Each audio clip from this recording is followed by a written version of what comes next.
All right, it's 3 o'clock. We'll get our regular monthly meeting called to order. Before we get started, are there any other conflicts of interest that need to be declared by any of the commissioners today? I have none. None. All right, thank you. Agenda item number 2 is to approve the consent agenda, approve the minutes, and ratify the payment of bills. So moved. Second? Motion by Don, second by Anthony. All in favor signify by saying aye. Aye. Opposed? Motion carries. Agenda item number 3 is to approve the financial statements. I don't have too much. You can see it's pretty similar to last year. I kind of highlighted why the operating expenses were a little higher. So, other than that, it was just a little cooler. So gas revenue was up, electric revenue was up, but then the expenses coincided, also increased. Otherwise, off to a fairly similar start to the year before. February should be much better than last year's February. Knock on wood. So It's gotta be the worst. Last February must have been the worst month ever. Hopefully it's never that way again. that's all I have. I didn't have a lot either. I just wanted to make note, if you had a chance to go back to the December's financials, I have tweaked some of the HUC targets as far as some of our ratios and benchmarks to be a little bit more in line with where I think the budget's going to be for 2022. So I'll take a look at that. For the most part, they're fairly close. I did back down a little bit on the gas side, a little bit of the gross margin, and a little bit of the operating income per revenue. Obviously, the gas prices of, the $2 gas isn't here anymore, and so we have some erosion on the margin side on the natural gas side. So I backed that down, but still anticipating a good financial statement on the gas side, but wanted to be a little bit more realistic with where our targets should be. Again, some of that range is going to change based on what we find in that high consequent area.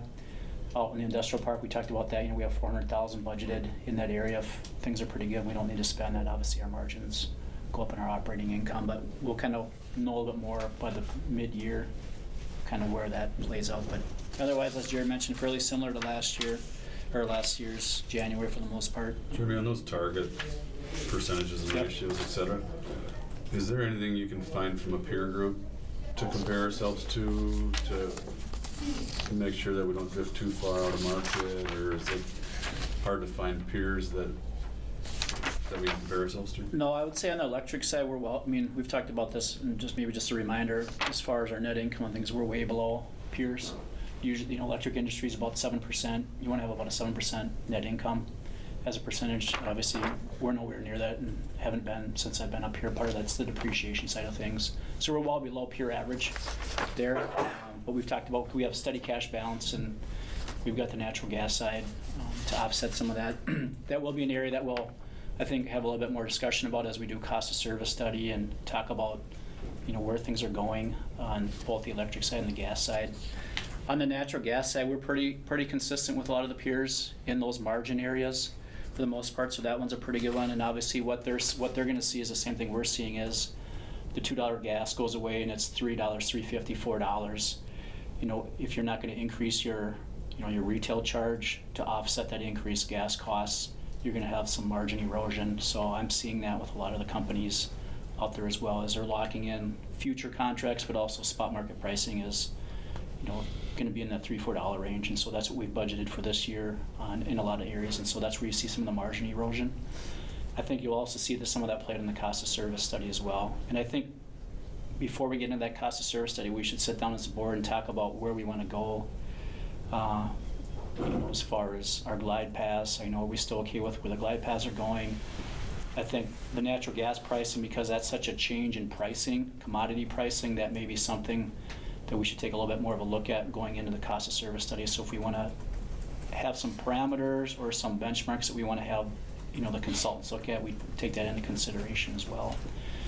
On the electric side, as far as commodities, that's fairly stable. As far as the energy side of things, again, the transmission side, that keeps ticking up a little bit, but we're not seeing anywhere near the energy fluctuation, per kilowatt as we are on the gas side. So that one will be, obviously that has an impact on the electric side of the organization as a whole if some of our margins are being squeezed down in the natural gas side. So I think there's some conversations we should have going into that cost of service study. So we're all on the same page with where the commission wants to be relative to rates and things of that nature and what's coming down the pike, so. So when you set those targets, you're looking at our budget, but also reflecting upon what peers might be trying. Correct. In some areas, I'm using the budget as some of the benchmark. In some areas, I'm adding in, I'm running models and I'm going, okay, if we say 400,000 expenses here, what does that do to our overall margin? So I run different scenarios. And so some of these benchmarks give you a range of low case, best case scenario as far as margin. So I do that about every quarter. I run through and see where things are trending on that. So. Thank you.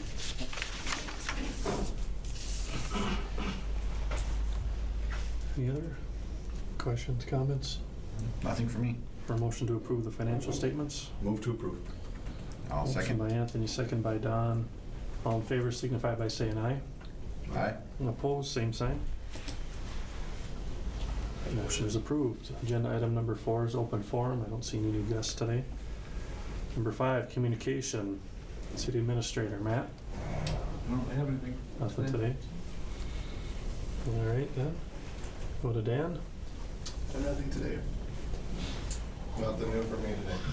Nothing. Come on, Mike, you gotta have something for us. Mike's got it. Working with the back tech, they're gonna come in April and do a 18-point inspection on the cooling tower at Plant 1 to determine what structural repairs will need to be done. Once I get the report back, I can go out for bid on that public bid. And then coming in the future, I've been getting pricing to retube the auxiliary boiler at Plant 2. And then just so you guys kind of have an idea that will be coming.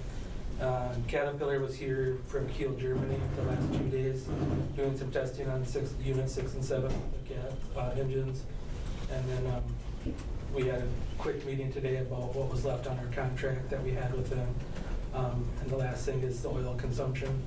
And after the overhaul in October on both the units, we have to run for 1,000 hours, and then they'll do the oil consumption test again. And if that passes, then their contract is fulfilled with us or whatever. So. All right, Good. thank you. I don't have anything. John. Human Resources, Brenda, got anything? I have nothing today. Thanks. Angie? Legal, Mark? Nothing today. Boy. Okay, General Manager Jeremy. Nothing really other than just the business updates I gave you guys, so. Only a piece that you guys may be aware of, there will be some redistricting with the latest numbers coming out at the state, so we may see some change in some of our representatives locally here. We talked a little bit about the chamber yesterday. It appears that Senator Newman isn't rerunning for the 17th district. It sounds like Grunhagen is going to put his name in the hat, so we may have a different senator moving forward at midterm elections. And then I can't remember who was going to run for one of the other. Lady out of Dassel. Yeah, I can't think of her name. Don Gilman out of Dassel, and then there's a gentleman out of Darwin, I want to say. Yeah. So we will have some probably local, some changeover, so, but otherwise, things are just starting to ramp up here at the legislature, so. This might have been better addressed in the financial discussion, Jeremy, for you, but there's a couple of graphs and charts that you included in the megawatt hours generated and the load duration curve, et cetera, that were in this month's board packet, which I really got a lot of information out of to show big picture long-term trends. So thank you for that information. Can you talk about a little bit on the megawatt hour generated bar chart that you sent out? Yep. There's a kind of that's a 20-year, roughly 18 or 20-year look at that. And it's really a tale of two halves of that chart. It's up until through 2011, there was a substantially smaller amount of generation than in 2012 and 13. It jumped up a lot, and then 2021 is the biggest year of generation that we've had. Do you want to just comment a little bit on why that might be? I can, you want me to, or? I think some of that's probably our new generation that we added. Unit 5 went in about 2013, I think it was. Correct. 2012, 2013. And then 6 and 7, of course, came in the last couple of years. And so I think we've taken advantage of those quick start units a lot more than some of the other generations we've had in the past. So I think those quick start units are ones that react better to the market fluctuations in today's environment. For sure. Some of that is that tolling agreement that we had too? Some of that was the tolling agreement. We ran Unit 1 for that, and that was in, 2017 through 19. 2015 through 19. 15 to 19. So So there's that 4 would years contribute to some of that as well. with TransAlta. Yeah. We're more than, 2021 had more than twice as much generation as we had in 2020. So I mean, it's quite Yeah, a it jump was- up. That's pretty cool to see. The markets were really crazy early in June. It got so hot last year, if you remember, early June. So we were generating already in early June, and then it continued through October. The prices were just out of hand. So it spread into the fall even more than we normally generate. So yeah, it was a busy year last year. And Dan, I think you do the low duration curve too, right? And that's trending in a positive direction for the utility too, big picture wise. Yeah, the city's load was high again, 292,000, I think it was. So that always means we sell less back in the market from our base load contract. So anytime we have more load, it's less that we're selling back. Yep. Thank you for those charts. Yep. Yeah, Dan put those all together. Thanks for bringing that up. I was going to mention that too. All right, agenda item 6, policies. A couple to review. It looks like there was one policy to change. That's the after hours reconnection policy, Jeremy? Yeah, I'll take that one. So we're looking to change from 4 o'clock to 5 o'clock, so the customer has an extra hour to pay the lower fee. We used the customer service closing time before because system control did not have access to the credit cards and all that. So since they have access and linemen and meter people are here till 5, we're just going to change that to 5. Give the customer an extra hour of the $40 charge instead of $150.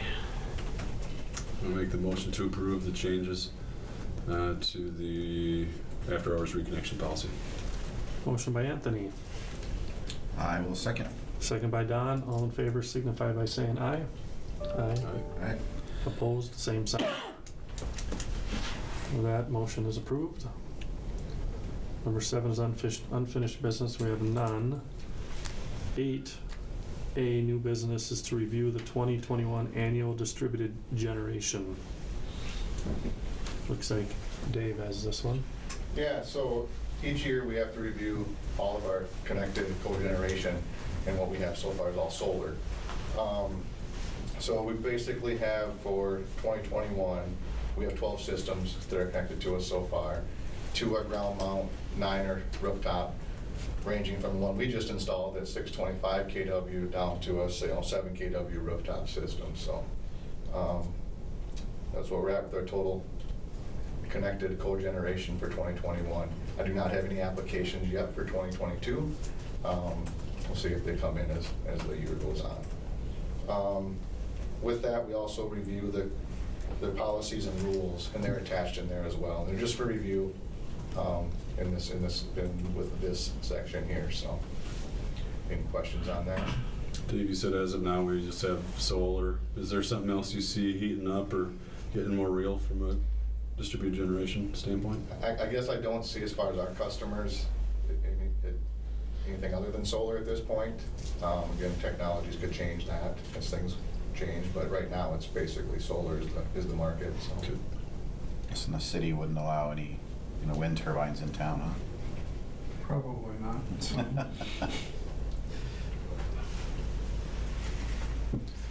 All right, any other questions on that? Comments? Thanks, Dave. Agenda item 8B is to approve. Hang on a sec. We need to approve those rate schedules in the. That's the next one, right? The tariff now. Oh yeah, gotcha. Sorry. 8B is to approve the cogeneration and small power production annual tariff filing. That's also Dave. There we go. Yeah, and along with this, and so we just looked at reviewed the policies and the rules, and then we also have what we call schedule 2 and 3. And then, so these are schedules 1 and 2, which are the tariffs, or the rates we have to establish annually for all of our cogeneration customers. The 2 we have our average energy retail rate for our net metering customers, or 40 kW and below. And then we also have to establish a rate for our facilities between 40 and 100 kW. And that's what we're approving here in this here section today. This is schedules 1 and 4 for the average retail rate for our residential, small general, and large general customers, and then also our wholesale power rate for our customer, for our cogeneration customers who are 40 kW and above to 100. Does this change much from previous years? The average retail rate, which is the 40 kW and under, doesn't change significantly. And when we post those rates, you're probably talking, the numbers change 3-4 decimals to the right, so not significantly. The one that's the new one now that we've added, which is the 40 decay, as Dave mentioned, is that new Schedule 4, which is the methodology is the incremental avoided cost that we would incur. That one could change a little bit more incrementally based on LMP pricing on the market and things of those nature. So that one could fluctuate a little bit more than the average retail. The only way the average retail is going to change significantly is if you guys change the components of the computation, which is the energy charge, the fixed charge, the customer charges, those types of things at the retail rate level. If you guys significantly change those dynamics, that will change that methodology or those rates. But if you guys keep pretty consistent with the glide paths or where you guys want to be, then those aren't going to change significantly from year over year. Thank you. All right, looking for a motion to approve that? I'll make a motion to approve both Schedule 1 and Schedule 4. Second. Motion by Don, second by Anthony. All in favor signify by saying aye. Aye. Aye. Opposed? Same sign. The motion is approved. Agenda item 8C is to approve 3M's natural gas transportation and daily swing supply. So that one's just our annual agreement that we get, we tweak every year with 3M and HDI. I think it was a couple years ago, the board wanted to go to just annual contracts so that if things change within the markets, we had the ability to relook at that on an annual basis. So the rates are looking to stay the same for the next year contract cycle as they were this past year. We did communicate that based on the cost of service study that comes out this year, if things need to be tweaked or changed next year, that we'd look at those things next year. So we're just asking for the commission to approve the next year's transportation and daily swing agreement with 3M, and then HDI TDKs will be coming up this year as well for that. All right, thank you. Any questions? I'll make a motion to approve 3M's natural gas transportation and daily swing supply agreement. Motion by Anthony, I'll second. second by Don. All in favor signify by saying aye. Aye. Aye. Opposed? Same sign. That motion is approved. Agenda item 8D is to approve requisition 009022, air stack emission testing for Plant 1 and Plant 2. Yeah, so that's every 2 to 5 years, depending on the schedule falls, we got to do the air stack testing. Everything happened to fall at the same time this year, so that's why the cost is up from past or whatever. So it's just for Interpol to come in and do the air stack testing, and then they send the reports out to the state and make sure we're good to go on our emissions. There's a big difference between the two plants. Why is that? Different systems. Yeah, just the different tests and stuff that they have to do. Sure. The other piece is just keep in mind these are requirements in order for us to get re-permitted by the MPCA. So we have to go through all of our emissions testing to make sure we're in compliance before they'll issue a new permit. So These are normal course of business items. correct, these are normal course of business items, yep. All right. Make a motion to approve the air stack emission testing for Plant 1 and Plant 2. I'll second. Motion by Don, second by Anthony. All in favor signify by saying aye. Aye. Opposed, same sign. That motion is approved. Agenda item 8E is to approve requisition 008997, Unit 1, LM 6000 fuel nozzles. Yeah, so every year we gotta pull 10 fuel nozzles. There's 30 total. And you send them in for inspection. There wasn't good documentation for the last time all 30. The whole full cycle had been sent in. So over the next 3 years, the cost might be up for the inspection, because this year you first pay for the inspection and then they determine if they're all good or if you need a minor overhaul or a major overhaul. And unfortunately, this year, all 10 fuel nozzles required a major overhaul. So that's what drove the cost up. And I would expect that for the next 2 years until we get through all 30 of them. And then after that, it should level out. All right. Thank you, Mike. Do you care to make a motion for some fuel nozzles? I'll make a motion to approve PO 008997. Motion by Anthony, I'll second. second by Don. All in favor signify by saying aye. Aye. Opposed, same sign. That is approved. Agenda item 8F is to rescind the advertisement for bid for the inline inspection of 12-inch lateral natural gas pipeline. So originally, we went out and got quotes to do this type of work. Some of the general quotes that came back suggested that we were going to be over that $175,000 threshold to provide those services. And so at that time, we came in front of the board to go through the public bidding process as required by state. Since we've advertised, since we've gotten 2 bidders in, one was responsive, one was not responsive. We're seeing that this type of work does not get anywhere near the $175,000 threshold. So we're asking for the commission to rescind the advertisement for bid and the public bidding process, so to speak, and just go through their normal quoting process for vendors. A couple things we anticipate, since we only had one that was a responsive bidder, the other one did not submit a proposal. We're really down to one bidder going through this normal process. There were several other people that didn't want to bid on the work because they didn't want to provide a bid bond, a performance bond, the level of certificate of insurance and things needed for the public bidding process. So we think this will actually help us at least get a few more people to bid on the project, hopefully give us the best possible price as possible. So I have asked John to go back with the consulting firm that we're using to get quotes so that we can see where we're at. So if you guys rescind the public bidding process today, we may need to have you guys come back in the next week or two for a special meeting to approve the quote that is being recommended so that we can keep this process moving along. We have to have this stuff completed by the end of May as far as our timelines. So hopefully, I was hoping to have quotes back before the packet went out so that we could put those in there and kind of do 2 things at once, but they're just not back in time for us to get those quotes back. So we may need to go through another process. I did ask John about waiting to the end of March, the normal business meeting. He thought that was going to be pushing it to get things scheduled and get things lined up. So just kind of keep that in the back of your mind. We may need to have a special meeting in a week or 2 to get that moving. Good news if they're coming in under the anticipated dollar amount. Right. Help pay for our nozzles.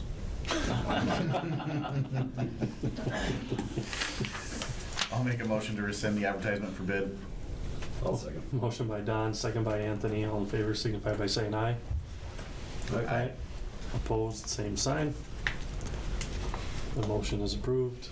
Agenda item 8G is to approve requisition 008920. It's the City of Hutchinson LED streetlight conversion. That's you, Dave? Yeah, so if you recall in the strategic planning, we would, we're gonna fund the city's LED conversion project. This is the first step into that, or actually a little bit of the second step as well. We can purchase up to about 200, which we're doing here is 275 lights annually to get that process going. Hopefully over about 5 years, we can get the town converted into LED. So this is to get the first 275 here. We did order them back, put the order back in October, end of October, anticipating long lead times, and it's proven that because they're still not going to be available until, well, we're open March now. But at least we can get this part We taken. have over 1,300 lights. There's actually 1,600, yeah, so it's going to be a 5-6 year Goodness plan. gracious. Yeah. I know we were that big. One of those things that The unseen costs, right? Yeah. We always add a few every year, so. Wow. Good. All right, thank you. I'll make a motion to approve requisition 8920, City of Hutchinson LED streetlight conversion. Motion by Anthony, I'll second. second by Don. All in favor signify by saying aye. Aye. Opposed, same sign. Motion is approved. Agenda item number 9 is to adjourn. I'll make that motion. Second. Motion by Don, second by Anthony. All in favor signify by saying aye. Go win this preseason. Upgrade to a residual herbicide from BASF. On 3. 1, 2, 3. Upgrade! Always read and follow label directions. Direct cash cattle trade activity has been slow to develop this week. Bids did finally surface on Wednesday at $144 live and $226 to $227 dressed, but they were scattered. Asking prices have been firm at $144 to $145 live in the south and $230 plus dressed in the north. Box beef into the day lower and sharply lower. Choice down 76 cents at $260.88. Select closed $468.